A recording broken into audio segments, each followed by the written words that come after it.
So welcome. ChatGDG episode number 36 with yet another fantastic guest.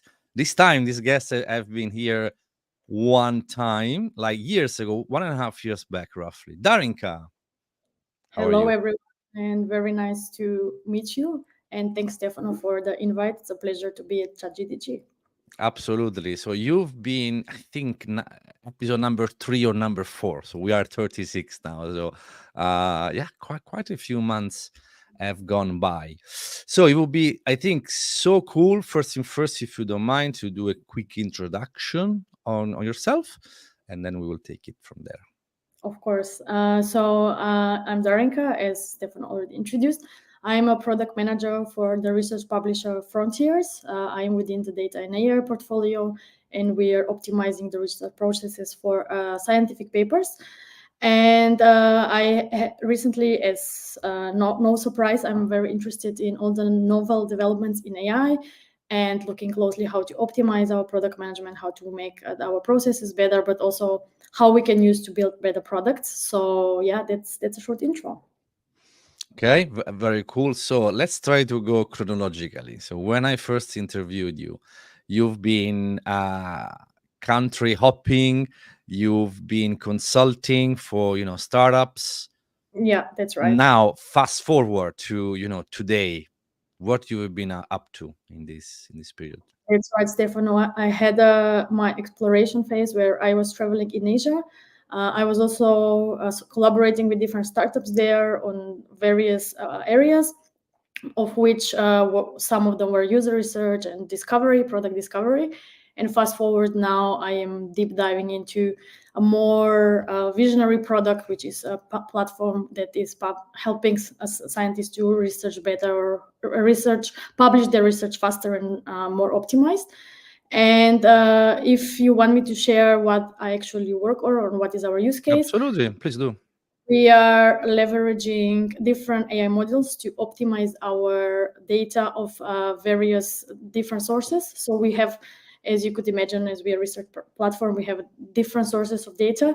And our use case for where we technically use AI is the knowledge graphs, where using knowledge graphs and different models, we want to optimize the disambiguation problem, which is how of all these different sources of data we know which profile belongs to which profile. So disambiguating or mating profiles, but also organizations. So this is more of the details of the technical use case that we are building. And I am, as product manager, understanding how all these AI models and graphs and all the technologies that are there, how developed they are they helping our use case, do we see improvements, how to drive business impact, and everything around getting the most out of the technologies that are out there. Okay, that's quite interesting actually. But before deep diving into this AI world, which is pretty much around us, the first question that I have, I'm quite curious, is like, um, what are the differences between Mm-hmm. consulting, because you've been consulting a few companies, and now Mm-hmm. you're working as a full-time employee for a Mm-hmm. for a company. So I would imagine there are quite a few, Mm-hmm. differences. Mm-hmm. So what? How did you find the change? If that makes sense. Mm-hmm. Mm-hmm. So, as you mentioned before, I was working as a freelancer, as a product research consultant, and it's exciting because you switch projects every couple of months, and you start jumping into a new topic, and you are driving fast results because you're doing research, and you are constantly on this hustle mode. So after I was satisfied with this journey, I wanted to work on a product that has a longer vision, that everything that we build as a team there, I can see the impact. I can see that the work I'm doing and my team is doing has achieving OKRs and objectives, and we are constantly building something new. And you can see the work you've been doing last year that has impact now, and you can see how the users are reacting. You see the user growth, and you see the work on a more long-term goals and more long-term vision.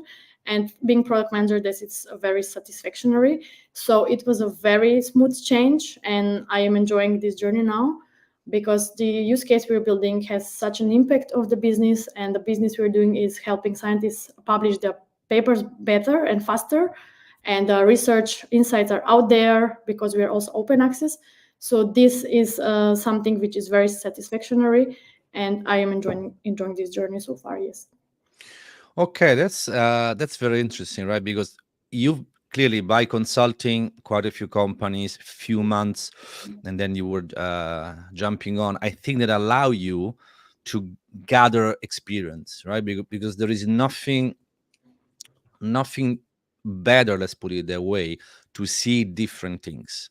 So you were able to see different things, some of them better, some of them maybe to improve, but all of that, is experience at the end of the day. So now, if I understood correctly, you just pivot and you want to pretty much put a leverage all of those experiences in order to build something a little bit more long run and long term. Because I Yes. guess yet that one of the perhaps challenges with the consulting job, you had clearly an impact there, but a different kind of impact. No? Exactly. Because clearly Exactly. in a few months it's complicated to see really how things are going. So now you are taking things under a slightly different point of view, and you're there for the long run. You want to see, the impact of things, right? Exactly. Yeah, that's right, Stefano. You summarized it very well. The consulting journey was such a massive knowledge gainer, to say. It was like a boot camp, because every new company or project you work at, it's a new domain, it's a new setting. Some startups were more early stage, some were more developed, or in more later stage. So working in these different stages on different domains, quickly able to understand the problem and jump on top of things, is a very good training for your brain, but also you gain different perspectives, different knowledge. And the impact there is, as you say, it's immediate, it's fast, and you see things short term, but then you leave, and then you are not involved in the further development of the product. So now, having all this experience to implement here and knowledge, and see how things are driving long term, and see the results. Sometimes results are not coming in 3-4 months, sometimes results are after 1 year, and this after 1 year work of the whole team, and me driving the product efforts, is really what is the different now, and what I see is a very satisfactory for me. So yeah, that's the difference between these two worlds, let's say. Yeah, very, very well. What do you say that would be maybe the skill set, the new skill set that you gain? Because I would imagine, once again, working on the same project, maybe perhaps in the same team, I would imagine. So that Yeah. was something that you were not doing, right? So you might have perhaps encounter some new challenges, and you must for sure have developed new skill set. What do you think, if you have to pick one, what do you think is like the one that really Mm-hmm. uh, Mm-hmm. yeah, is the most important? So I think the most important when you work in such a domain, and which is a long-term game, the main challenge, but I see it in a good way. The main personal challenge is to learn all the different technologies and tools that can help solve this new problem. Because of all the research we have done, the technical problem we're researching is fairly new, and the tools and the technologies that are on the market are fairly new.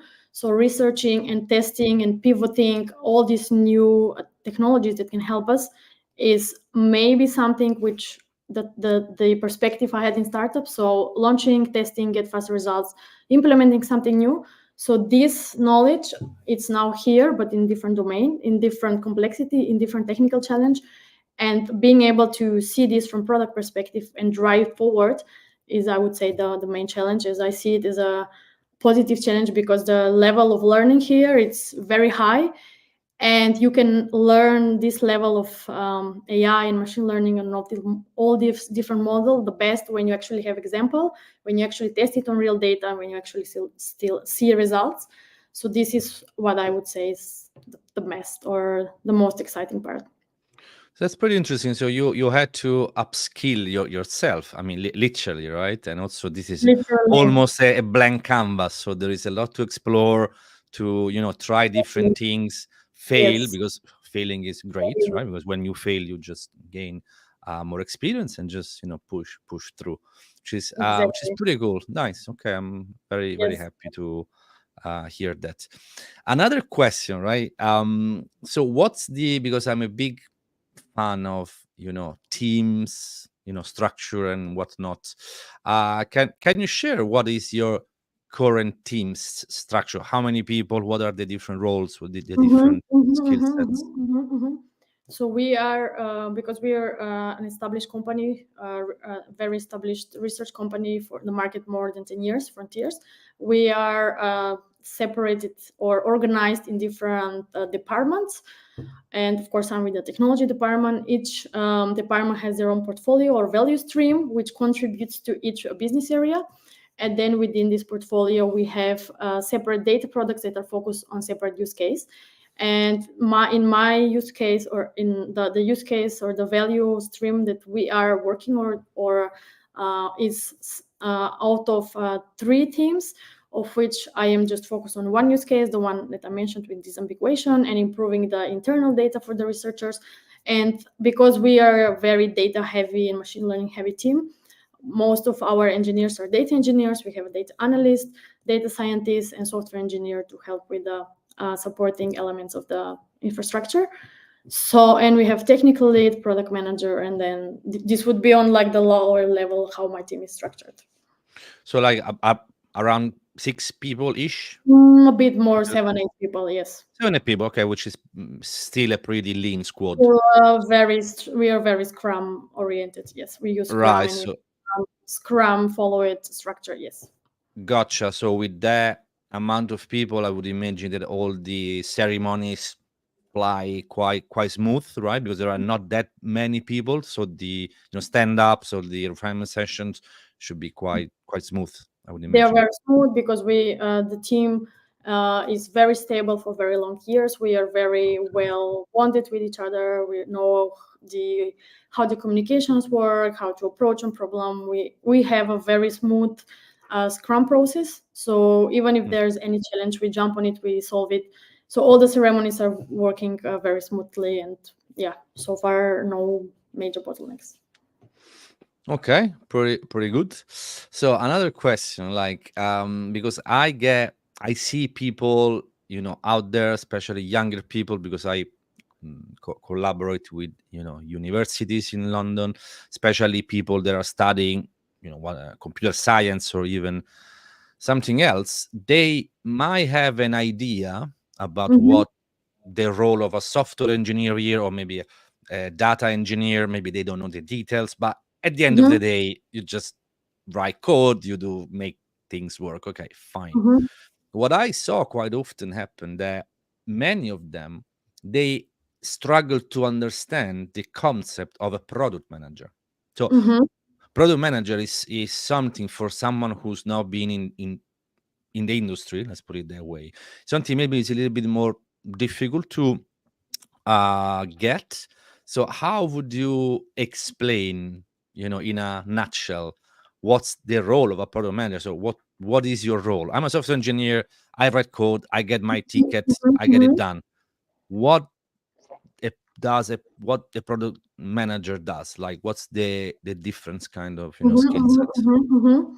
So, in a bottom line or in a nutshell, the product manager ensures that the team is working on the right problem to solve and the right priorities are being followed, or trying to, of all the different initiatives that we could be working, what are the ones that bring the highest value, and what is the actual user problem that we are trying to solve. So, main role of the product managers understand the business goals, understand the user problems in details, get to the bottom of the user problem, and try to make a proposal or solution of build a roadmap that actually bring the highest value for the user in alignment with the company strategy. So this is, let's say in a nutshell, when it comes to being a data product manager working heavily with data. Here we have a lot of data to analyze as product managers. So being able to deep dive on this available data that we have for the users, being able to drive additional insights, understand if there are some outliers or if there are some trends that we need to understand, or some insights that can help us build better product. all around understanding what value we can get from this data and being able to communicate with the team and decide the best solution together. This is what would be the role of a product manager when it comes to data. And the additional would be, once we have a product of all of this research and on building the data product, to properly communicate to the rest of the company what is the value of the data, how the data will be used, what insights can be driven, also to suggest some useful and actionable insights that will help the other managers and the other departments drive better decisions. So this would be the, when it comes product manager for data use case. Yeah, that's very interesting. So you should come up with the what, right? And then the engineers probably the how. So we need to do this. You come out with something with the vision, with the direction, and then the engineers how they're going to solve that Exactly. problem. So the why are we building this? What's the Mm. value? What do we need to build? Okay, we need this and this to enable better outreach or better personalization for researchers, and then the team jumps together and we brainstorm solutions. Sometimes we have to, as I mentioned, beginning test and iterate and pivot and see, okay, this is not the result we expected, let's try something else. And all these small iterations is how we learn of this blank landscape of machine learning and how we improve and iterate and slowly building better products and more optimized products.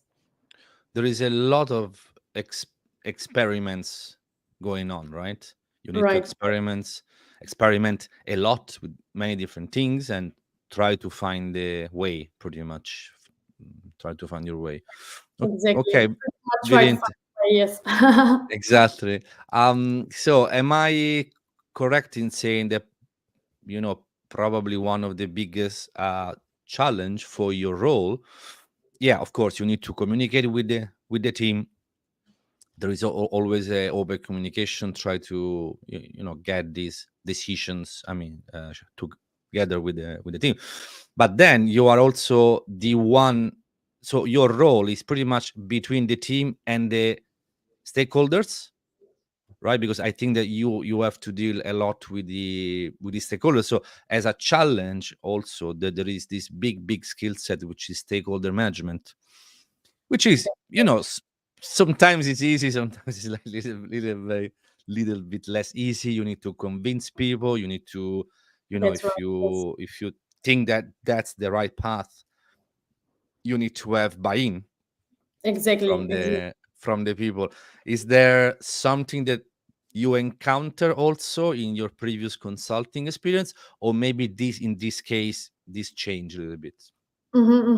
So that's right. Being in the middle of the everything, or being in the middle of the show, it's had some challenges itself. You need to communicate with different stakeholders that have different understanding of the business, of the domain, different technical understanding, different goals and objective.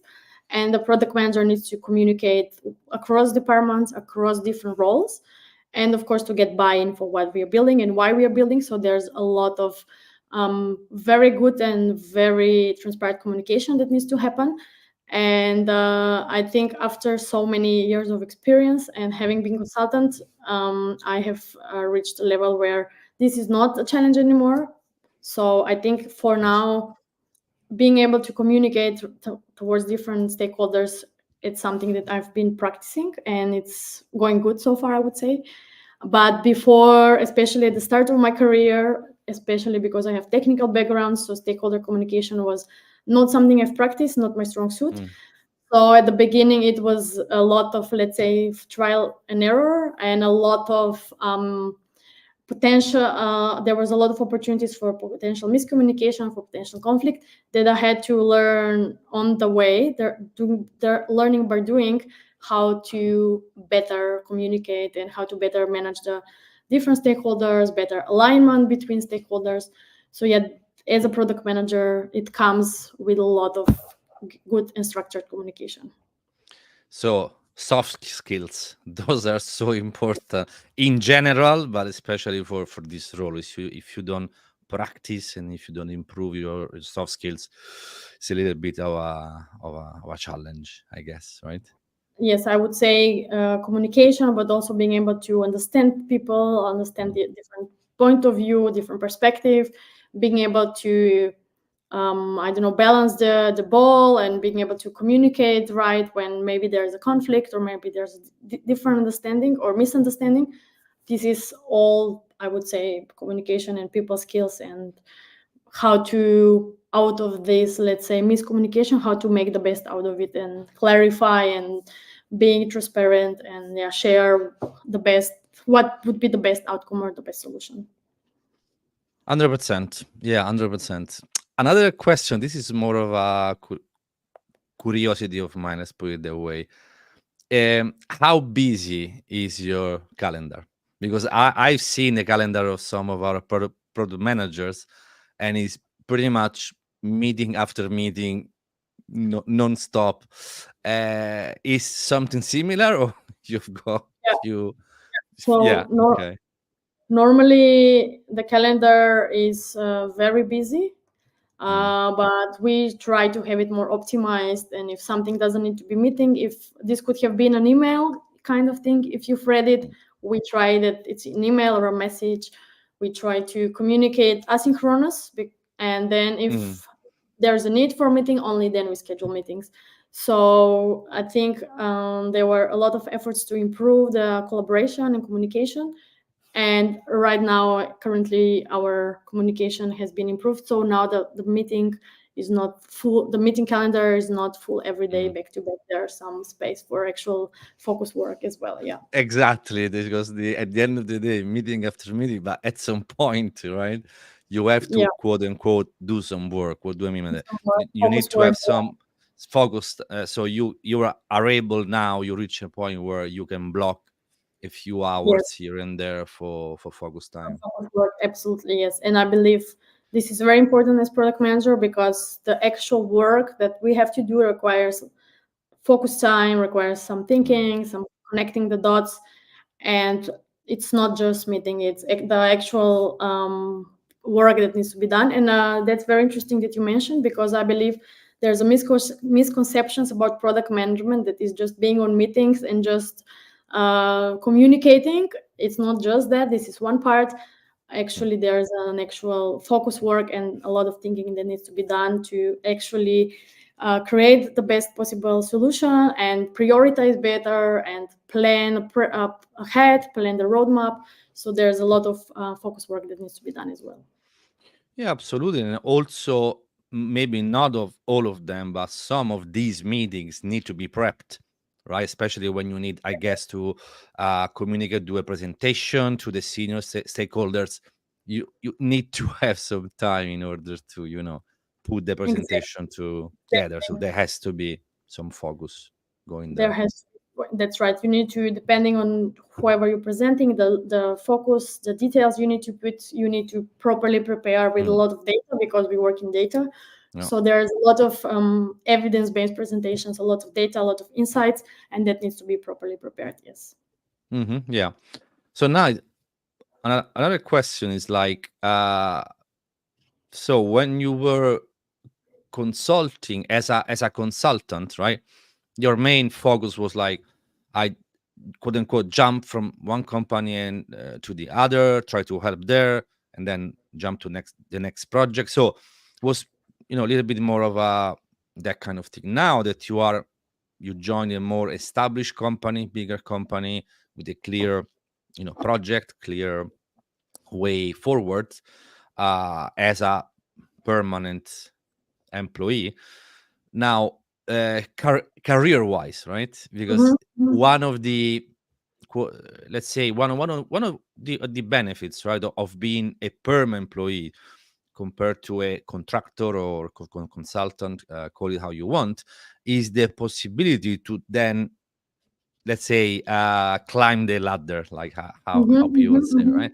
So Mm-hmm. there are, I guess, if you step that given time you can take. So is there something that interests you? Is that something that you want to achieve? So Mm-hmm. Mm-hmm. are you seeing yourself, with the right amount of time going up? Mm-hmm. Mm-hmm. So I think because the domain I'm learning and everything I'm learning is pretty new. I need a lot of time to reach Hmm. knowledge, especially when it comes to this technical knowledge, where I would be able to drive more, how to say, long-term strategies. So I think for now it's good like this, but for No, no, no, absolutely. in the head, I think I would be open to consider the right opportunity, or to take more responsibilities, or maybe have a small team. So yeah, that is not included. But for now, for my short-term career plan is to learn, to get as much as knowledge as possible, to learn different tools about AI, to become product AI expert, and Mm. then we can talk about different variations of the role. Yeah, also because when you go up and up at the end of the day is a change of you're changing scope. So you are You, not doing a little bit better what you've been doing. That is the same for the software, engineers. When you yeah, get to the senior level, staff, principal, you're not just a better engineer. You do it's a completely different job. It's a completely exactly, different job. So that's also something to take into account. If you like working in a team, for example, that is something that you can't do as a head of product or director of product. You just exactly, it's a different exactly, job, exactly. Yes. but it is a possibility for the future, It's which is cool. possibility. And I think let's see what future brings. Yes. Yeah, yeah, yeah, absolutely. I mean, no rush. It's still Yeah, everything is still quite fresh, especially the field that you are in. AI is still quite new, so there is a lot to learn. So for sure, you won't get bored for the next at least couple of exactly. years, I guess. Yeah, one thing for sure, I will not get bored with all the different learnings that are on the way. Yes. Was it specifically the field, this AI, so being a product manager specialized in AI. Was that one of the reason why you made the jump from consultant to perm? Was Yeah, yeah, specifically exactly. this one of them? Yeah, so one reason was to have the opportunity to work on a product that has a more long-term vision, and you can see the Mm. results more long-term, and have more have a team that you work together on a long-term projects. So that was one reason, and the other one was to have the opportunity to learn all the different tools and models, and practice some applications of AI on a real product that actually has real data, and we have a lot of data. So this was why I was specifically excited about this, because as a consultant, you don't have, if you're a consultant for 2-3 months, you don't have the time and the focus to deep dive, to learn a proper tool or a proper technology, or to see results of some model, because it takes a lot of time to see results of model. And if you fine tune the model, or if you get additional knowledge, or if you change the use case, or if you change additional data sources, so this you can only see in a more long-term product. So one of the reasons why this is so exciting is because you can see, and you can test, and you can validate different models, and you can experiment. So I would say, yes, you're right. The learnings are something which is a higher motivation. Yes. Yeah, you went from a very wide breadth, like testing out different teams. Now you are more in the depth. So you've got Exactly. this one, and you want to drill down and really understand and Exactly. really. Okay, I mean, Exactly. that makes a lot of sense, especially doing these things in this order. Just Exactly. having a baseline of different things first. Probably you found the one that you really like, which is this kind of AI field, and now you go a little bit more vertical. That's right. Yes. Deep diving and learning, and yeah. Nice one. So because we knew the first time we met at the Google IO Connect in Amsterdam, so it was That's like 2 years ago, right? right. Right. Yes. Uh, that was pretty cool. It was very good conference, very good experience. And then I also know that you've been speaking at a few conferences, a few events and conferences. So how is your public speaking experience? Mhm. Is still going in these Mhm, 2 years? mhm, mhm. So that's a little bit of story there, because Mm. as I mentioned in the beginning, I studied computer science in my bachelor. So I spent a lot of time with my computer and in the library, and I was practicing my software skills in coding and rational thinking, logical thinking. But the soft skills were not something that was the focus of practicing when I was studying computer science. And then when I finished and I was supposed to do my presentation for bachelor's and then going for interviews for internship in my first job, I could see that I am lacking that skill, and I Mm. was in a position where I couldn't even finish a sentence, or I had no, I don't know if it probably it was combination of knowledge and skill to do this communication and public speaking. So when I did my master's in the UK, I first day assigned for public speaking course, which was for 1 year, once a week, Nice. sometimes more. So I put a lot of effort in young age to practice this skill: communication, spontaneous speaking, be comfortable to speak on different topics, being able to jump on it, being able to communicate even if you don't know something. So I put some effort there, and then when I started speaking in conferences or in meetups, I was still not that comfortable because it was still something new. But then with practice and when being exposed to different environments, with being able to speak in different occasions, I've reached the level where this is somewhat now more comfortable, and I can more easier being able to communicate either an event or a meetup, or if it is just a networking event. So if one takeaway from this, no matter which stage of career are people who are watching this, or no matter what role you are, no matter what role you want to achieve, everything is possible with practice. And the best way to practice is to being exposed, and this can be practice in a team meeting within the company, or in a small meetup where it's more comfortable, and slowly being exposed to different speaking occasions. And this confidence and ability and skill, it's built up as any other skill. So it's not a special skill, I would say. It's a skill that can be trained. Yeah. Everyone can learn. Yes. 100%, and a very good advice, because oftentimes people think like, oh, I could never speak like on a stage in front of 1,000 people. Yes, but you don't have to start there, right? So the Exactly. end of the day, start small. One of the best things, like something that I've done quite a few years back, it was I was and I'm still quite bad public speaking, but at least now I try. Actually, before Exactly. you have no idea. So just to do a presentation, 30 minutes presentation to my team, so the people that I knew inside out, I've been with that team for like 2 years or 3 years, Mhm. literally 7 people in a meeting room. Mm, I mean, doesn't get any quote unquote easier than that, right? But even then, I remember being a not a frightening experience, but I was anxious. I was like, oh my god, I'm not sure.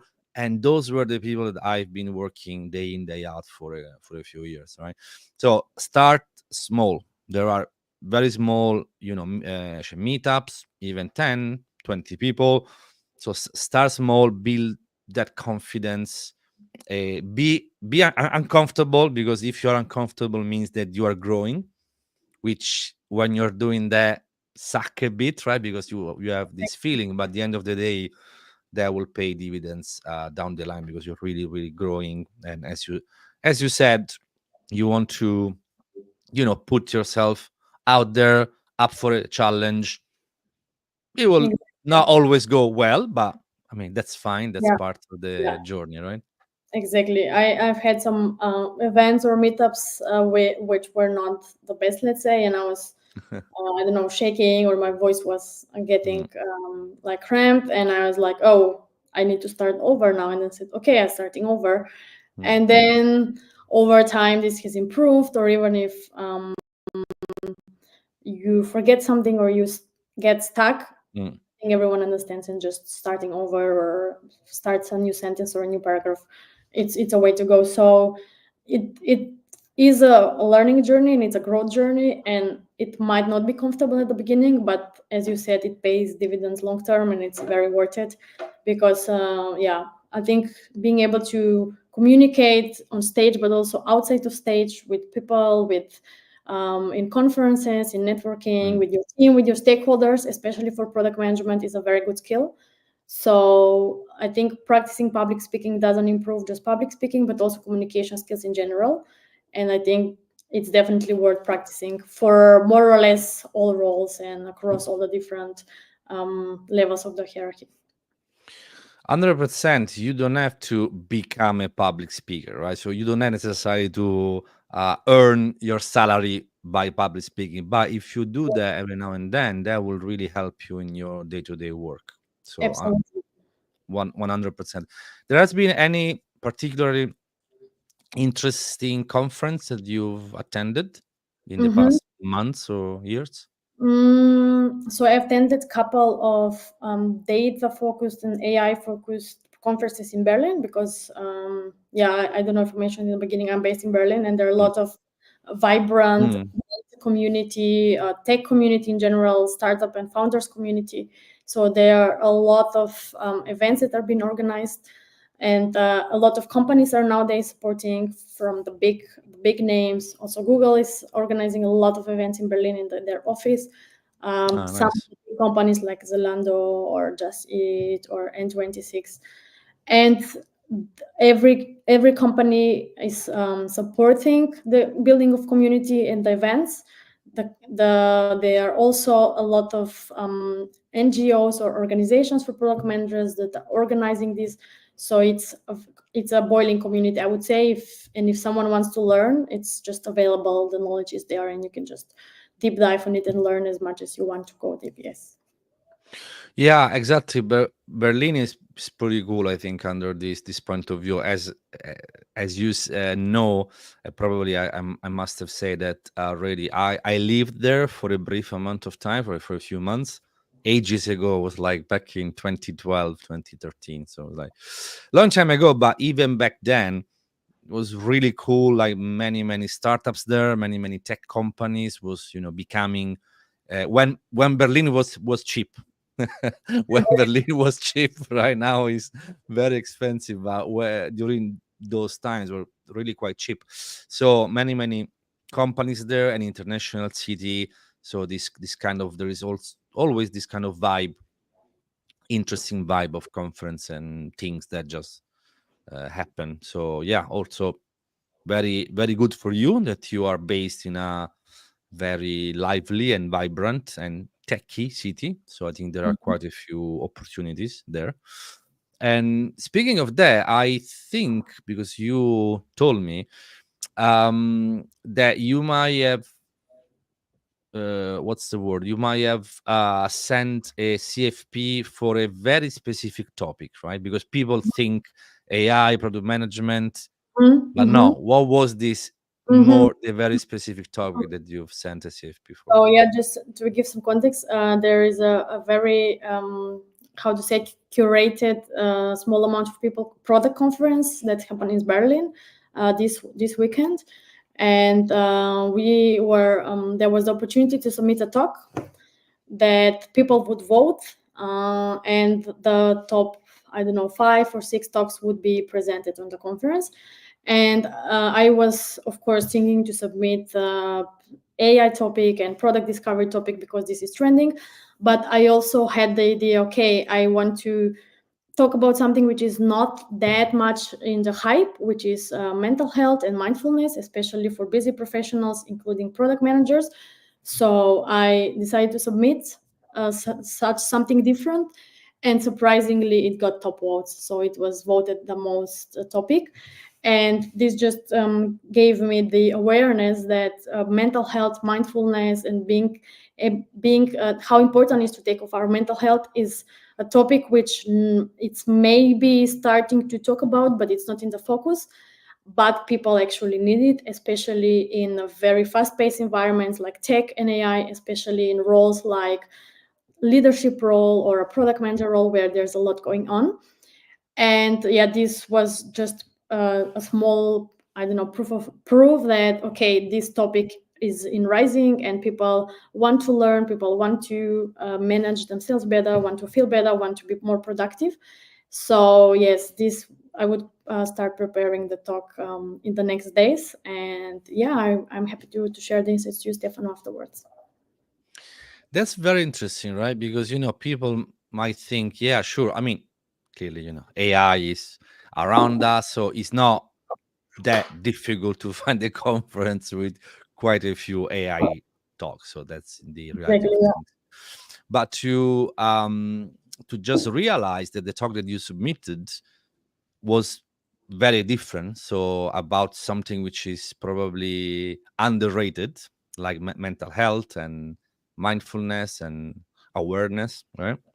That got the vast majority of votes, and that's very interesting, right? So why do you think that is of course is a very important topic, that's for sure, but it's probably because there are not that many of these talks.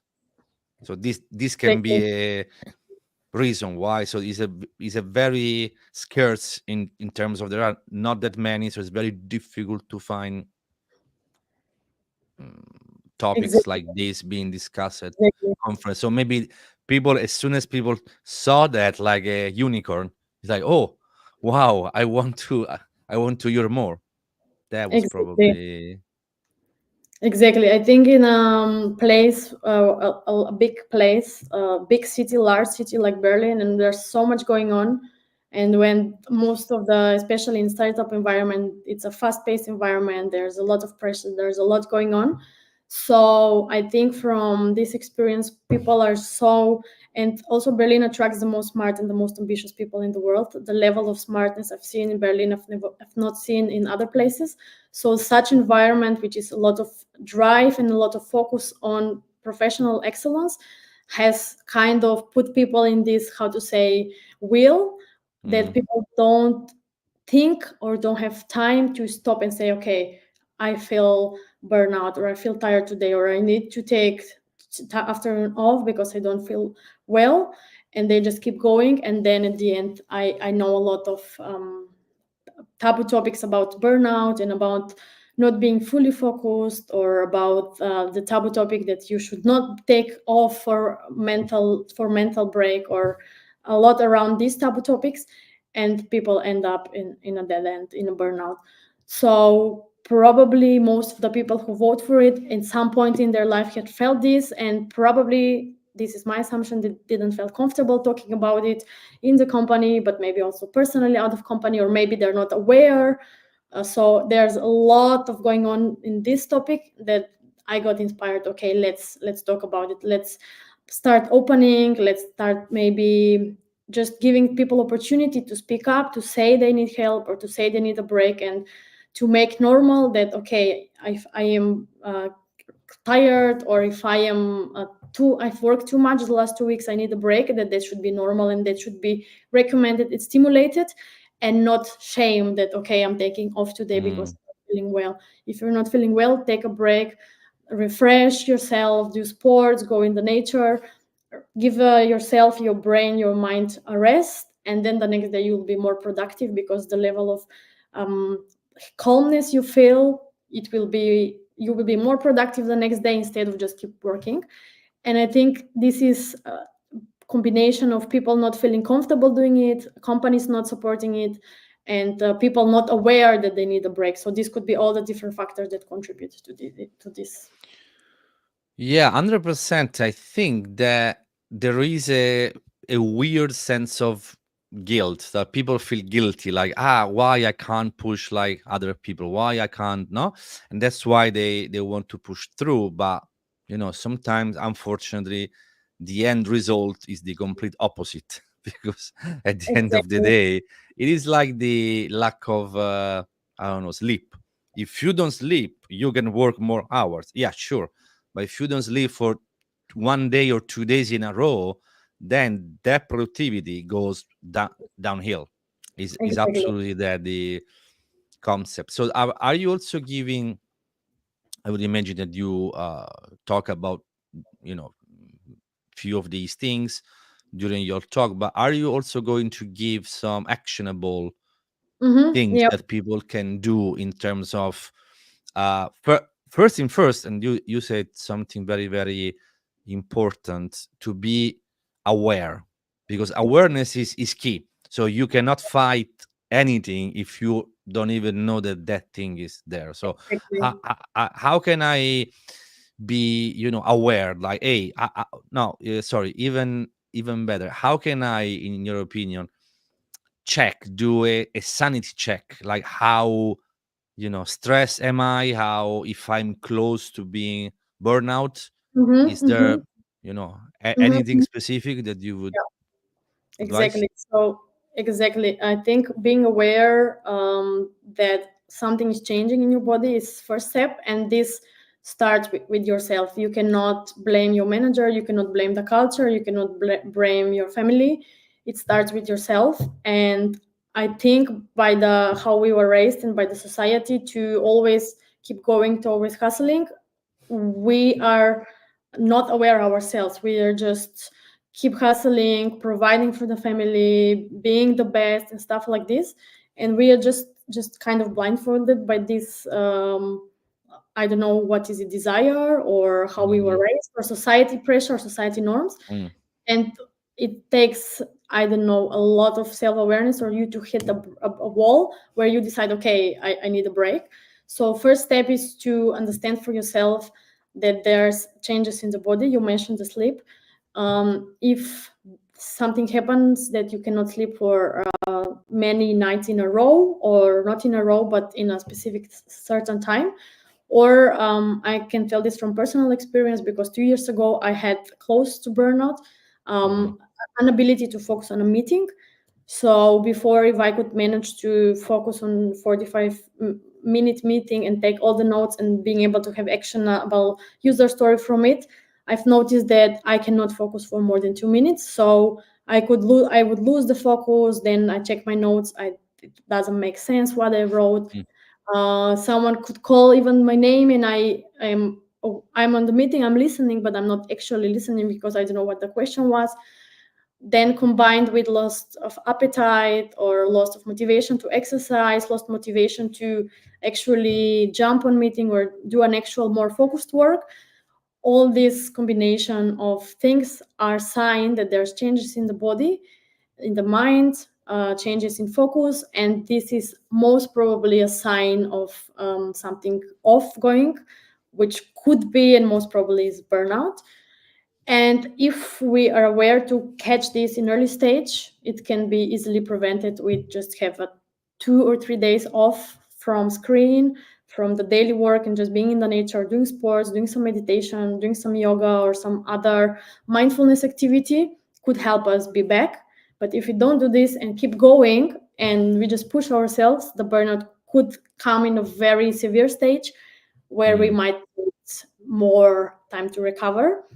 um, it could be months. I know in Germany there is a burnout leave, and some people are taking it because they have reached a Ah, really bottom line, and you take, I don't know, 2 months burnout leave, just recovering. So that's yeah, very interesting. I didn't know that that was a thing. there Wow. there Okay. So, some company, but is some. So, is that something that some companies give, or is a policy at, government level? from what I understand, it's a governmental, it's how the social system works. It's under sick leave, but it goes in a separate section, which is burnout leave, and it's a psychologist prescribes it, and you are on a sick burnout leave. Yes, Okay, that's very interesting. Also, a very modern thing. I would exactly. say. I personally, I've never heard of such thing, before. So I think is good, right? Because Very good. that's Yeah, just to make a step forward, just to improve. Otherwise, how can we improve? Because all that you've said is absolutely great. But on the other end, if you are unlucky enough to be working for a company that doesn't care and keep pushing you because the expectations are so high, at some point you need to make a choice, I guess, right? So exactly. that's maybe not. a nice place to be. Let's put it that way. So, Exactly. but by the fact that you have this tool, of course, the best expectations and the best wish is to not ever reach a point where you need to take that, because if you never take it, is great, meaning that you are managing your energy level, you're managing your well-being well, which is great. Mm-hmm. But to have there is an option, so you know that there is a last resort. At least Exactly. I can take this, I can get better, which is very interesting. What you said, that you've experienced something similar a Mm-hmm. couple of Mm-hmm. years back. Like, which did you do a specific activity, or Mm-hmm. more than one activity, in order Mm-hmm. to Mm-hmm. recover?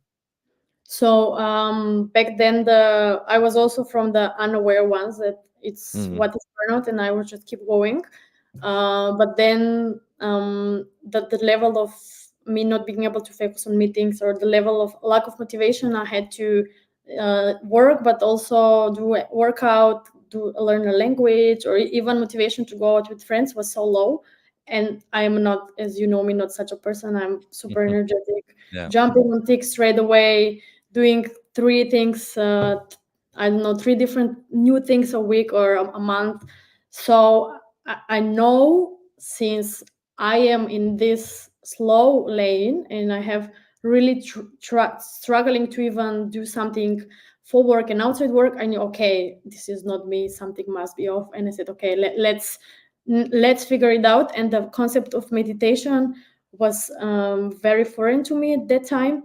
And not only that it was foreign, I had a misconception. I thought it's I don't know, not scientific proven thing that people came up with. So I was having a very I think nowadays the concept of meditation is more accepted, but back in the days it was a taboo topic also for me. Mm, So I didn't believe it, but then I tried different meditation techniques, a lot of different yoga, a lot of different work with your inner emotions and energies, understanding the where it's coming from, what is triggering some specific emotions, or the constant state of tiredness, and understanding what is happening, doing a lot of these techniques to calm your mind and the body, combination with a lot of sports, healthy food. So it was not just one thing, it was combination mm, of everything.